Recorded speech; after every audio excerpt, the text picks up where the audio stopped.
പ്രതിപക്ഷത്തുള്ള നേതാക്കളും അവിടേക്ക് എത്തുന്നു. ഷിബു ബേബി ജോണിനെയും അവിടെ ദൃശ്യങ്ങളിൽ കാണാം. നമുക്ക് കൂടുതൽ പ്രതികരണങ്ങൾ കൂടി എടുക്കേണ്ടതുണ്ട്. BJP പ്രവർത്തകരുടെ പ്രതിഷേധമാണ് അവിടെ നിൽക്കുന്നത്. ഷിബു ബേബി ജോണും അവിടെ സ്കൂളിലേക്ക് കയറാൻ വലിയ ഗേറ്റാണ്. ഗേറ്റ് പുറത്തു നിന്നും അടച്ചിട്ടിരിക്കുന്നു. ഗേറ്റ് തള്ളി തുറക്കാനുള്ള ശ്രമമാണ് ഒരു വശത്ത് നടക്കുന്നത്. നമസ്കാരം. തേവലക്കര ബോയ്സ് ഹൈസ്കൂളിൽ ഒരു കുഞ്ഞിന്റെ ജീവൻ നഷ്ടപ്പെട്ട സന്ദർഭം.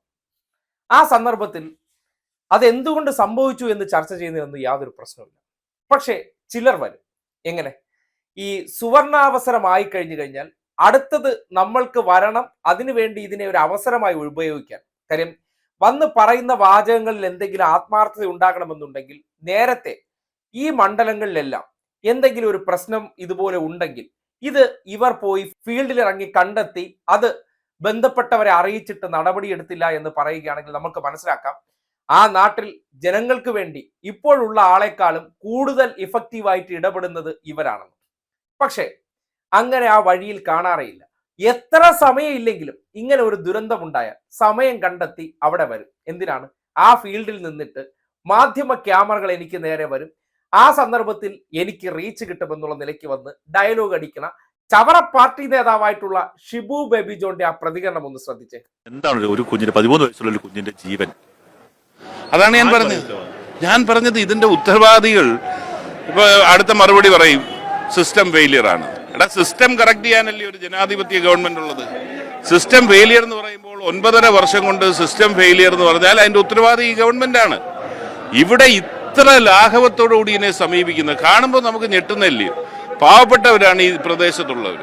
അവരുടെ കുഞ്ഞുങ്ങളെ വിശ്വസിച്ച് സ്കൂളിലേക്ക് അയക്കുന്നു. എന്താ ഇവിടെ സംഭവിക്കുന്നത്?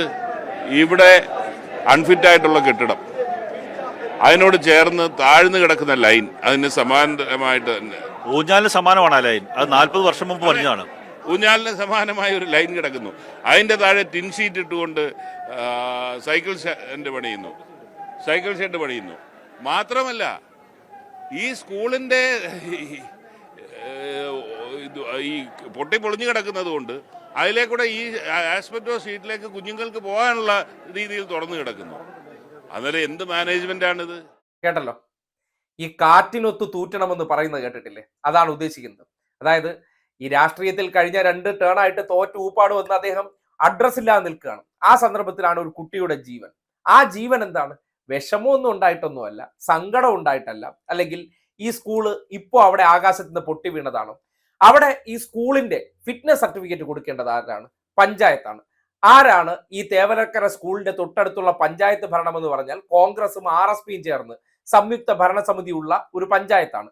ആ പഞ്ചായത്താണ് ഈ സ്കൂളിന്റെ ഫിറ്റ്നസ് സർട്ടിഫിക്കറ്റ് കൊടുക്കേണ്ടത്.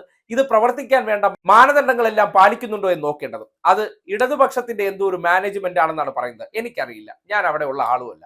പക്ഷേ ഈ രാഷ്ട്രീയം പറയാനോ അല്ലെങ്കിൽ ഒരു സംഭവം ഉണ്ടാകുമ്പോൾ കൂട്ടത്തോടെ അവിടെ ചെല്ലാനും ഈ ലൈന് ഇന്നലെ രാത്രി വലിച്ചതാണ് അല്ല. ഈ ലൈൻ ഇങ്ങനെ സ്കൂളിന്റെ കുറുകെ പോകാൻ തുടങ്ങിയിട്ട് കുറെ കാലമായി എന്ന് പറയുന്നു. പഞ്ചായത്ത് ഭരണസമിതി ആ ലൈനിന്റെ താഴെ തന്നെ സൈക്കിൾ സ്റ്റാൻഡ് ഷെഡ് കെട്ടാൻ പൈസ അനുവദിച്ചു കൊടുത്തു എന്നും പറയുന്നുണ്ട്. സ്വാഭാവികമായിട്ടും സ്കൂളിന് വാരിക്കോരി കൊടുക്കുന്നുണ്ട്.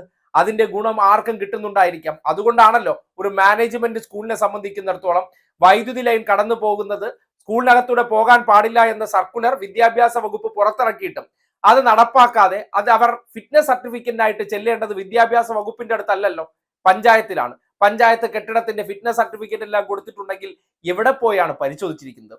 ആ സന്ദർഭത്തിൽ നമ്മുടെ മാധ്യമങ്ങൾ ഇത്തരം കാര്യങ്ങളിലൊന്നും ചോദ്യം ചോദിക്കാത്തതുകൊണ്ട് എളുപ്പത്തിൽ വന്ന് ചെയ്യാൻ പറ്റുന്ന പണിയാണ് ഷിബു ബേബി ജോൺ ചെയ്തിരിക്കുന്നത്.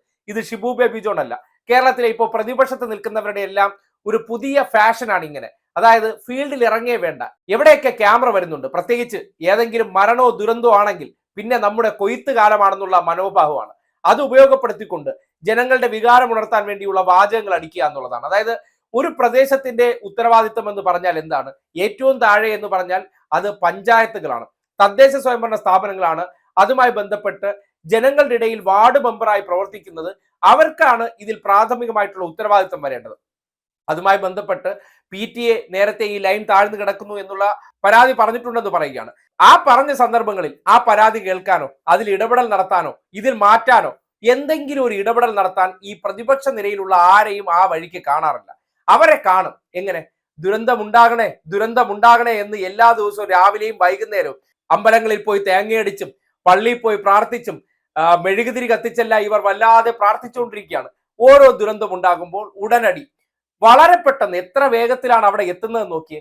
എത്തിയതിനു ശേഷം നിന്നിങ്ങനെ കുറ്റം പറയാനുള്ള ആ ശേഷി അത് മനസ്സിലാക്കേണ്ടതുണ്ട്.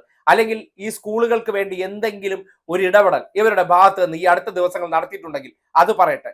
അതിന്റെ ഒന്നും ആവശ്യമില്ല. ഞങ്ങൾ എന്ന് പറഞ്ഞാൽ പ്രതിപക്ഷം കുറ്റപ്പെടുത്തൽ യൂണിയൻ എന്നുള്ള നിലയ്ക്ക് ഇന്നത്തെ കാലഘട്ടത്തിൽ നിലനിൽക്കുകയാണ്. MLA മാർ സർക്കാർ എന്തെങ്കിലും വീഴ്ച വരുന്നുണ്ടെങ്കിൽ, സർക്കാർ വിദ്യാഭ്യാസ മേഖല എന്ന് പറഞ്ഞാൽ ഇതൊരു മാനേജ്മെന്റ് സ്കൂളാണ്, അതിനപ്പുറത്തേക്ക് സർക്കാർ സ്കൂളുകളിലേക്ക് നിങ്ങൾ ചെന്ന് നോക്കിയാൽ അതിൽ പ്രകടമായ മാറ്റം നമുക്ക് കാണാൻ കഴിയും.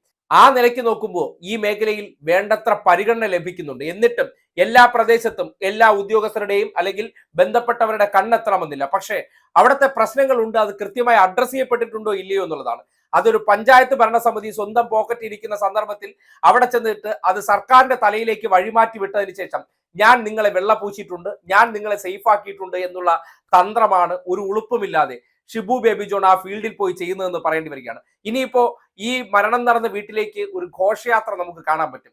അഭിനയങ്ങൾ, PR വർക്കുകളുടെ ഒരു നാടകമാണ്. അടുത്ത ദിവസം ബിന്ദുവിന്റെ വീട്ടിൽ നമ്മൾ ഈ ഷോ എല്ലാം കണ്ടതാണ്.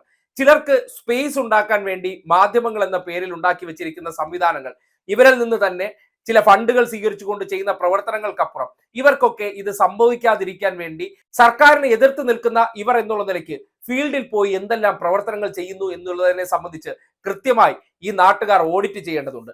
സംഭവിച്ചു കഴിയുമ്പോൾ സുവർണാവസരം എന്നുള്ള നിലയ്ക്ക് അതിനെ മുതലെടുക്കാൻ വരുന്നുണ്ടെങ്കിൽ അതിന്റെ ഉദ്ദേശം ഒന്നേ ഉള്ളൂ, ഇതൊക്കെ നമുക്ക് കിട്ടിയ അവസരങ്ങൾ അതിനെ വിനിയോഗിക്കുക എന്നുള്ള ഒറ്റ മനോഭാവമാണെന്ന് പറയേണ്ടി വരികയാണ്.